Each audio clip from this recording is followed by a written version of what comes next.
Isang panibagong linggo na naman ng programang magbibigay kasagutan sa inyong mga katanungan. May dalang solusyon sa inyong malikot na isipan at curiosity sa maraming bagay. Dito, mula sa iba't ibang eksperto, aalamin at tutuklasin natin ang mga pag-aaral na sasagot sa nais mong malaman.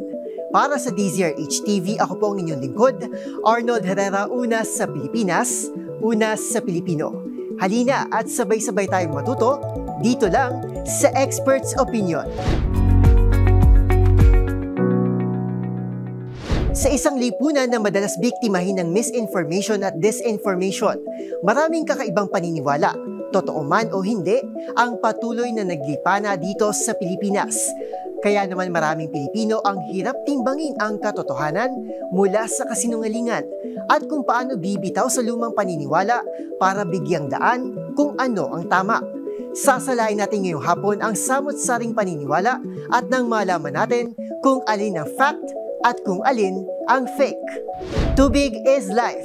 Sa dami ng benepisyo ng pag-inom ng tubig sa ating mga katawan, matagal nang itinanim sa ating isip ang ideya ng pag-inom ng 8 baso ng tubig kada araw. At kahit alam nating hindi naman ito palaging nasusunod, paniguradong marami ang curious kung required nga ba talagang gawin ito. Ang kasagutan, alamin sa aking report. Malaking porsyento ng ating katawan na tinatayang umaabot sa 50 to 70% ay gawa sa tubig. Nakatutulong din ito para mapanatili tayong hydrated at mapababa na rin ang ating temperatura. Nagsisilbi din itong lubricant ng ating joints at tagalinis ng ating body waste.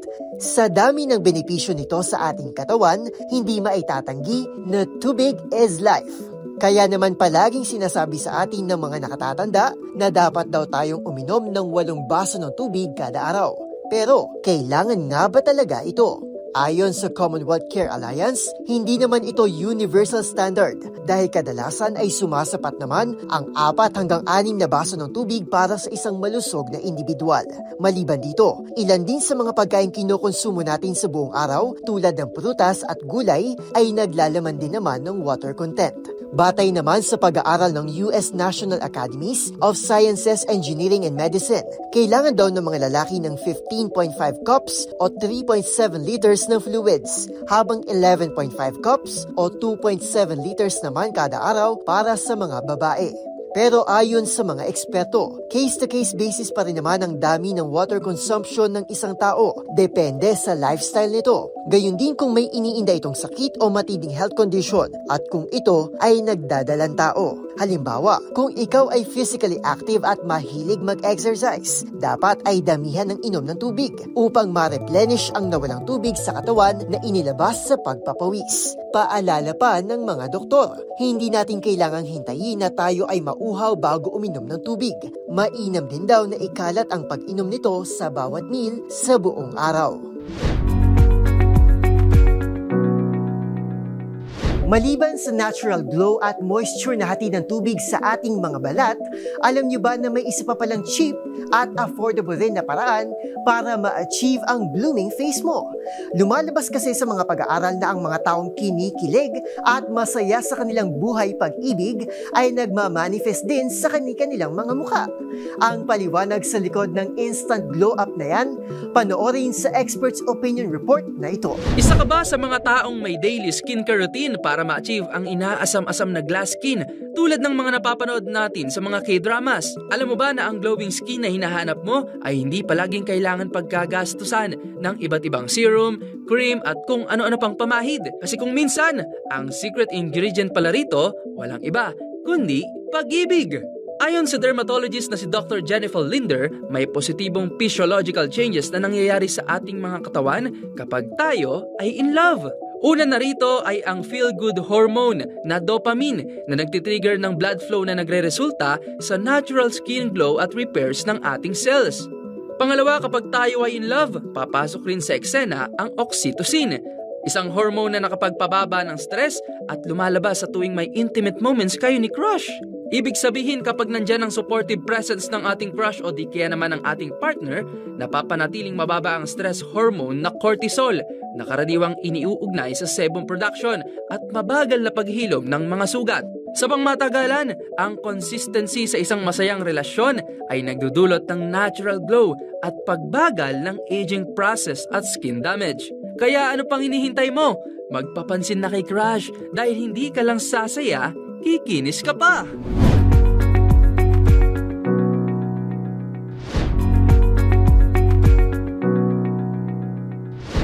Kinulang ka ba sa tangkad noong ikaw ay bata? Hala, baka naman nahakbangan ka noong baby ka pa. Likas kasi sa ating bansa ang pagiging paniwalain sa mga pamahiin. Kabilang na nga rito ang paniniwala na kapag hinakbangan daw ang sanggol, ay mababansot ito o mapipigilan ang kanyang pagtangkad. Gaano nga ba katotoo ang paniniwalang ito? Humakbang palapit sa TV at tutukan ng ulat na ito. Marami sa atin ang gustong maging matangkad dahil hindi pinalad na magkaroon ng height tulad ng basketball superstars na sina Kai Sotto at Junmar Fajardo. Kaya marahil maraming paniniwala ang nabuo tungkol sa usaping height. Partikular na riyan ay para sa mga sanggol na wag daw hahakbangan upang hindi maudlot ang kanilang pagtangkad. Pero gaano nga ba ito katotoo? Sa medikal na sagot, hindi yan totoo dahil wala pang siyentipikong ebidensya na nagpapatunay na nakakaapekto ito sa pagtangkad. Ayon sa mga eksperto, may mga partikular na factors na nakakaapekto sa paglaki ng isang tao tulad ng race, sex, nutrition hormones, environment at maging ang kanyang socio-economic status. Ayon sa Business Insider noong 2023, pang-5 ang Pilipinas sa mga bansa na may maliliit na average height kung saan naaabot lamang sa 5 feet and 4.25 inches ang mga lalaki, habang 4 feet and 10.89 inches naman ang mga babae. Sa kabilang banda, ang sobrang pagkaliit ng ilang kabataan sa Pilipinas ay hindi dahil sa umunoy paghakbang sa kanila, kundi dahil sa malnutrisyon na nagdudulot ng stunting o pagkabansot. Batay sa World Health Organization o WHO, ang stunting ay isang kondisyon kung saan ang tangkad ng isang bata ay hindi akma sa kanyang edad dulot ng hindi sapat na nutrisyon. Sa isang pag-aaral na isinagawa ng Philippine Institute for Development Studies o PIDS at ng Second Congressional Commission on Education o EDCOM2, isa sa kada 3 batang Pilipino ang stunted. Ang pangunahing dahilan nito ay ang kakulangan ng investment sa early child at prenatal care. Kaya mahalaga sa mga bata na mabigyan agad ng sapat na nutrisyon upang maabot nila ang akmang tangkad para sa kanilang edad na mas mahalaga kaysa sa pagpigil sa paghakbang sa mga ito. Simula nang tayo ay dumanas ng puberty, mas naging conscious na ang marami sa atin pagdating sa hygiene. Kaya naman naging bahagi na ng ating routine ang pagpapanatili ng isang malinis at mabangong pangangatawan sa tulong ng deodorants. Pero may mga nagsasabi at naniniwala na ang paggamit daw ng deodorant ay pwedeng makapagdulot ng breast cancer. Ang katotohanan sa paniniwalang ito, tutukan sa Experts Opinion Report na ito. Isa ang puberty sa pinakainaabangan pero kinatatakutan ding estado sa buhay ng isang tao dahil sa dala nitong mga pagbabago sa ating katawan. Kabilang na dito ay ang mabilis na pagbabago sa pisikal na anyo, pag-fluctuate ng ating emotions at hanggang sa pag-develop ng malakas na body odor. Kaya naman, naging kasanggana ng maraming kabataan ay ang paglalagay ng deodorants o di kaya naman ay antiperspirants na pinaniniwalaang nagdudulot daw umano ng breast cancer. Pero paglilinaw ni Director of Medical Content for the American Cancer Society na si Ted Gansler, walang ebidensyang nagpapatunay na ang paggamit ng antiperspirants o deodorant ay nagdudulot ng breast cancer sa mga kababaihan. Ayon sa Mayo Clinic, ang breast cancer ay nagsisimula sa paglaki ng cells sa breast tissues kung saan ayon nga sa World Health Organization, 99% sa mga populasyon na at risk dito ay ang mga kababaihan habang 0.5 to 1% naman ay ang mga kalalakihan. Dagdag pa ng WHO, ang karaniwang factors na nagpapataas ng tsansa na magkaroon ng breast cancer ay ang edad, obesity, labis na pagkonsume ng alcohol at paninigarilyo, radiation exposure at maaaring namama na rin. Ilan nga sa mga sintomas nito ay pagkakaroon ng bukol na kadalasan ay sa dibdib, pagbabago ng shape o appearance nito at iba pa na nagkakaiba-iba depende rin sa mayroon nito. Giit naman ng National Cancer Institute, ang paggamit ng deodorant at antiperspirant ay ligtas dahil walang matibay na ebidensya nagpapatunay na nagdudulot nga ito ng breast cancer. Wala ring napatunayang kaso na nag-uugnay sa mga produktong ito sa pagkakaroon ng ganitong cancer. Gayunman, inamin din ng American Cancer Society na limitado pa sa ngayon ang mga isinasagawang pag-aaral patungkol dito. Ngunit paalala pa rin ng mga eksperto, lalo na sa mga kababaihan, ugaliin pa rin i-check ang inyong mga sarili. Kung may sintomas mang makita o maramdaman, ay agad na magpatingin sa doktor at panatilihin ang inyong malusog na pangangatawan. Para sa DZRH TV, ito si Rovic Manuel. Una sa Pilipinas, una sa Pilipino. Madalas ka bang magkasakit kahit wala ka namang bisyo at kumpleto ka pa sa vitamins? Kung oo ang sagot mo, baka naman O ang blood type mo.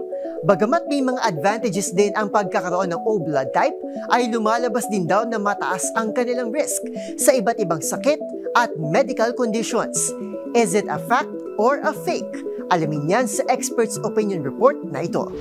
Maliban sa pagiging universal donor ng dugo, marami ang naniniwala na ang mga taong may blood type na O ay outgoing, matapang, dedicated sa trabaho, may magaling na leadership skills at confident pero easygoing, konseptong nakahanay sa usapin ng tinatawag na blood type personality.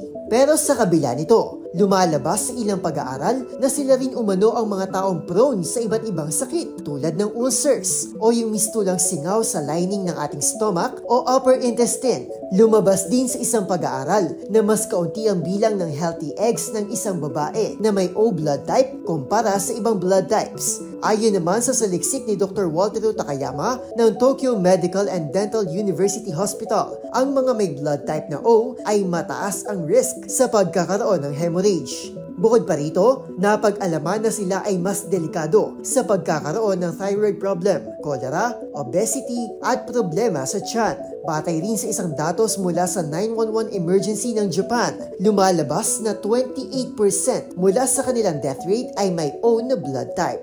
Paalala ng mga eksperto, dahil mataas na ang adrenaline ng mga O blood type, dapat na ring umiwas ang mga ito sa kape at alak. Pero ang good news naman para sa mga may blood type na O ay mas mababa ang kanilang risk sa heart diseases, dahilan para mas humaba ang kanilang buhay. May natural immunity din sila laban sa mga lamok na pwedeng maging sanhi ng malaria. Payo naman ng mga dalubhasa, mapa A, B, AB or O man ang iyong blood type, dapat pa rin nating ugaliin na magkaroon ng healthy lifestyle bilang panlaban sa anumang sakit. Sa usapin pa rin ng mga kakaibang paniniwalang Pinoy, maraming mag-asawa ang naniniwala na isang bundle of joy ang mabiyayaan ng anak. Kaya naman ang iba sa kanila ay nangangarap na doblehin ang ligaya at umaasa na magkakaroon ng kambal na anak. At isa nga sa pinaniniwalaang paraan para umano mangyari ito ay ang pagkain ng kambal na saging. Gaano nga ba ito katotoo? Let's watch this. Ang tsansa ng pagkakaroon ng kambal na anak ay nakabatay sa genetics o family history at ilang mga salik gaya ng kapaligiran at kalusugan ng isang magbubuntis. Bukod dito, mayroon din namang mga medical treatment tulad ng IVF o in vitro fertilization. Lahat ng ito, kung hindi natural na paraan, ay may siyentipikong proseso na sadyang gagastusan kung gusto ng mag-asawa na magkaroon ng kambal na anak. Pero ang marami, ang hanap ay paraan na abot kaya. Kaya naman ang iba, sa prutas, kumakapit. Marami ang naniniwala na ang pagkain ng kambal na saging ay may koneksyon sa pagkakaroon ng kambal na anak. Ayon kasi sa mga matatanda, mahahawa raw ang magbubuntis sa saging o yung tinatawag nila na paglilihi. Ngunit ayon kay Dr. Ryan RB, isang obstetrician gynecologist, ang pagkain ng saging ay walang koneksyon sa pagkakaroon ng kambal na anak. Ang saging ay isa lamang sa mga pagkain na nakatutulong sa malusog na pagbubuntis. Ayon pa nga kay Dr. Ujwala Patil ng Polaris Healthcare, mayaman ito sa fiber na nagre-regulate sa ating digestion. May taglay itong natural sugars na nagsisilbing source ng lakas para sa mga nanay na nakararanas ng energy fluctuations. Makatutulong rin ang saging para maibsan ng nausea at morning sickness sa first trimester ng pagbubuntis, habang pinapalakas naman ito ang buto at immune system sa second trimester. Sa third trimester ng pagbubuntis naman, tumutulong ito para maiwasan ng muscle cramps at pag-maintain ng fluid balance ng katawan ng mga soon-to-be mommies. Pero sa kabila ng mga benepisyong ito, wala itong taglay na anumang bagay na magiging dahilan ng pagbubuntis ng kambal. Isa lamang itong myth o pamahiin. Kaya naman sa mga susunod na makakakita ka ng kambal na saging, huwag nang umasa o matakot na baka ito'y maging sanhi ng pagkakaroon ng kambal na anak. Para sa DZRH TV, ito si Rovic Manuel. Una sa Pilipinas, una sa Pilipino. At bilang panghuli sa ating fact or fake trivias, syempre, hindi mawawala ang walang kamatayang paniniwala na kapag nahulog ang pagkain sa sahig o sa lupa nang wala pang 5 segundo, ay ligtas pa raw itong kainin. Pero ayon naman sa mga pag-aaral, tablado ang 5-second rule dahil wala pang 1 segundo ay agad nang nako-contaminate ang anumang pagkain mahulog. Ang paliwanag ng mga eksperto, tutukan sa report na ito. Kung Pinoy ka, paniguradong narinig mo na sa ibang tao na kapag daw nahulog ang pagkain at pinulot mo agad bago ang 5 segundo, ay ligtas pa rin daw itong kainin. Pero, gaano nga ba katotoo ang tinatawag nating 5-second rule? May mga nagsasabi na totoo ang 5-second rule, pero agad itong pinapasinungalingan ng ilang pag-aaral. Ayon sa pag-aaral ng Rutgers, ang paglipat ng bakterya sa isang pagkain na nahulog ay may bilis lamang na less than a second hanggang 1 segundo. Ganito rin ang lumalabas sa isang research ng isang estudyante sa University of Illinois, kung saan maraming germs agad ang lumipat sa pagkain matapos nitong mahulog sa sahig.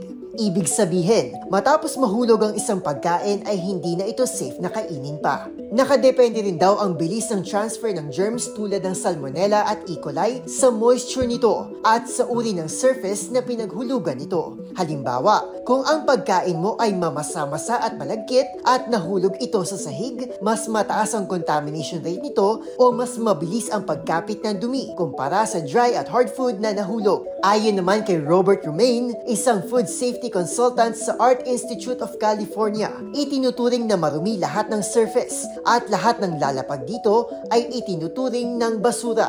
Upang masiguro naman ang ating kaligtasan at maiwasan ang pagkakasakit, mas mainam daw na wag nang kainin at itapon na lamang ang mga nahulog na pagkain, lalo na sa mga prone sa sakit tulad na lang ng mga bata, buntis, matanda at yung may mahinang immune system.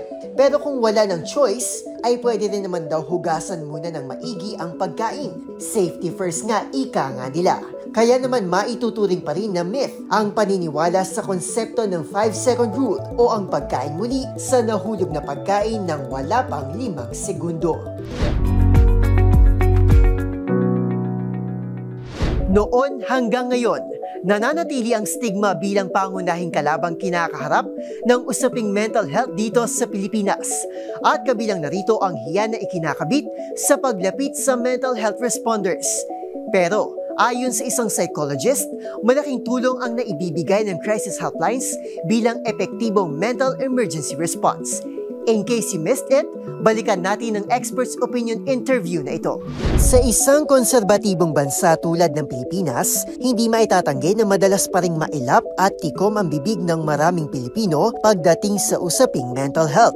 Pero sa kabila nito, aktibo pa rin kumikilos ang pampubliko at pribadong sektor sa social media para imulat ang mata ng publiko sa halaga ng mental health at ilapit ang serbisyo para sa mga nangangailangan nito.